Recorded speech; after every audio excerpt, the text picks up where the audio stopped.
I must have walked the length of that hospital corridor 100 times, my sneakers squeaking against the cheap linoleum. I kept my hands in my pockets so I wouldn't crack my knuckles in desperation. Out the narrow window on the far side of the hall, the Vancouver rain beat against the glass, cold, grey, relentless even in May. Voices rose behind me, echoing off the tile and dull tan walls. Dad was never subtle, and neither was Uncle Raj. I tried to ignore them for as long as I could, but their voices reached a pitch that bounced right into my aching head. Arjun, Dad snapped, voice low but tense, your mother just had heart surgery. You want to come in and say goodbye for the afternoon, but you can't even answer a simple question about your future. Do you ever stop to think what it does to us? I turned, feeling the anger prick under my skin. The typical family council had gathered, Dad with his thick black hair streaked grey, arms folded over his chest, jaw set. Raj taller and always on Dad's side, and Aunt Veena clutching her purse tight, lips pressed together in worried judgment. I am thinking about it, I said, letting my voice come out flat. Just not the way you want me to. Dad stepped closer. I saw the red rind of exhaustion under his eyes, probably up all night in a chair next to Mom's bed. You're 24, Beta. Living at home, stripping code for a hobby, no stable job, no prospects. Dad spat out hobby like it was a sin. I'm freelancing, I said, bracing myself. Small projects. Game development can make money. Uncle Raj scoffed and cut me off. Oh, so you're making some little cartoons while your friends are at Shopify and schools building real lives. What do you tell people at parties, Arjuns? The old familiar shame pressed on my ribs. It was a family refrain. You have a degree, you have brains, why do you waste them? Dad's voice softened, but the words were hard. Do you want your mother to feel like she failed you? You'll be 30 and still uploading those silly things on the internet to impress strangers. I looked at Dad straight. Behind him, my little cousin Priya watched, her sneakers untied and hair loose, old enough to understand, too young to intervene. I said nothing and Dad took it as defeat. He turned away and I saw his shoulders shake for a moment. Uncle Raj slid an arm around his back as if to steady him. We all want you to do well, Arjun, just stop embarrassing us. Go to a real job interview, just try. My phone vibrated in my hand, probably another client bailing or another friend's polite rejection. I walked outside into the rain, it strung, but I kept moving. I didn't go back to the hospital room. That night I sat in my second-hand chair by the bedroom window, staring out at the distant neon of Kingsway and letting my hands rest on the keyboard. It would have been easy to cry, but I didn't. Instead, I opened my Unity project and loaded up my latest prototype, a crumbling, dystopian city I'd spent 3 months building, inch by lonely inch. The code made sense. I made the flickering lights in a dead alley. I crafted the echo of footsteps and wrote little scripts to bring my characters to life. None of them had fathers who watched with disappointment. They wandered, messed up, tried again. In my city, anyone could try.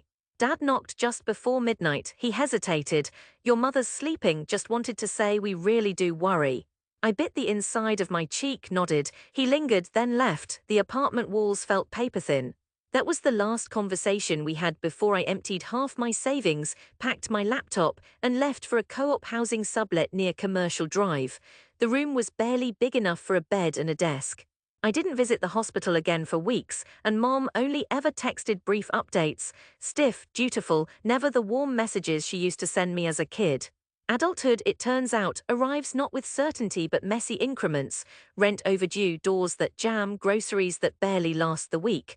I gathered small gigs, testing mechanics for a mobile puzzler here, making UI assets there. I stayed up late on forums, critiquing other people's demos. The game I was building, Codebreakers, was all I really had. I'd had the idea since college, a narrative-driven sci-fi adventure where hackers tried to save a world run by algorithms. Nobody I pitched it to ever cared for long. I had no contacts, just what I'd read and practiced. But I had one friend, Sam, who gamed with me in high school and was now a sound designer. Every couple weeks Sam came over and layered in tracks, rain-slick city noise, eerie synth harmonies. You know this is really good, right? Sam said one rainy night. I think eventually you'll get it picked up. I smiled but couldn't hide my doubts. The forums tore it apart. Family still called now and then, Dad always perfunctory, Mom hesitant. You have food, she'd ask. I'm fine. That winter was harsh. Mom went in for a second surgery. Dad called me once to offer if I wanted to come home for a rest, but his voice suggested I would never leave if I did. I turned him down. I worked through the grey days through cheap coffee and headphones. I messaged indie publishers, submitted pitches, dozens ghosted, a handful sent polite regrets. I received an auto-reply from a company in Montreal, sorry, not a fit at this time. By spring, I had debts and a breaking point. The turnaround came, strangely, as a kind of surrender. I was debugging code at 2 a.m. when an email lit up. It was from a publisher in Seattle who had seen my itch.io page. We don't take many narrative adventures, but your world building and writing are special. Let's talk. I blinked at the screen, wiped my eyes, and stared until the rain grey of dawn. Negotiations and development took another 2 years. There were dark periods when the deal nearly fell through, when my landlord threatened to evict me, when Mom's health cratered again. But at the end of it, after dozens of beta tests, late-night sprints, rewrites, fire alarms, and one terrifying laptop crash, the game launched. Codebreakers went live in September. Sam and I watched the Steam numbers climb from the collapsible couch in my sublet. People streamed it, they posted screenshots to Reddit. Reviewers called it haunting, beautifully urban, a voice redefining cyberpunk. The publisher sent me money, real money, enough to settle the rent, to pay off loans, to send Mom flowers even though I knew she didn't really use her phone anymore. The first check was pure relief, the second disbelief. By the third, I felt a sense of something in my chest that ached and made me sit up straight. Pride. I didn't post much on social media, I didn't even tell Dad or the family. Not yet. I needed quiet to remember what it cost. Years of rain and silence. Every night I'd held on, the shame I carried but didn't deserve. Mom's birthday fell 2 months after launch. Dad called me, uncertain again, just as he had before. Come to dinner, he said. It's just us, some cousins, your mother would like to see you. I almost said no, but then I saw the text Sam had sent moments before, the open-mouthed Reddit post, the second industry award Codebreakers had been nominated for. I felt dignity steal into my spine for the first time in my life. Yeah, I told Dad, I'll come. The Vancouver sky was low and pitted with clouds as I walked from the bus stop to my parents' condo on Cambie Street. The living room was crowded, the same cracked leather sofa from my childhood, Priya on the floor with a book, Uncle Raj in his lucky blue vest, Aunt Veena bustling around with samosas. Dad waited by the kitchen, arms folded, his jaw tense with the anticipation of another family scene. I hugged Mom first. Her grip was weak, but her eyes were alive, warmer than I'd seen in years. I saw that she was thinner, her hair cropped short from chemo, but the light in her eyes was undeniable. You look tired, Beta, she chided gently, brushing invisible dust from my shoulder. I'm good, Ma, I said. Really? The meal was awkward, dots of small talk, Dad peppering me with questions about any work nowadays. Raj asked if I'd considered teaching or whether I was still messing about with cartoons. Instead of shrinking, I sat up a little straighter. I pulled a copy of the Codebreakers box from my bag, one of the Good Press kits, art glossy under the cellophane. I slid it across the table to Dad. He glanced at it uncertainly. The rest of the family looked over, frowning. It's for you, I said. I forced myself not to flinch. That's the game I made, my game. It went out to 500,000 people over 2 months. Here, look. I took out my phone and opened the latest review, IGN, the words sharp and clean. A rare, soul-searching exploration of identity, a future classic. Dad read the case, lips pressing together, uncertain. Uncle Raj gave a short laugh, uncertain and derisive. So this is your project. Must be nice, but those numbers, anyone can just post those online. Aunt Veena leaned in and Priya's eyes went wide.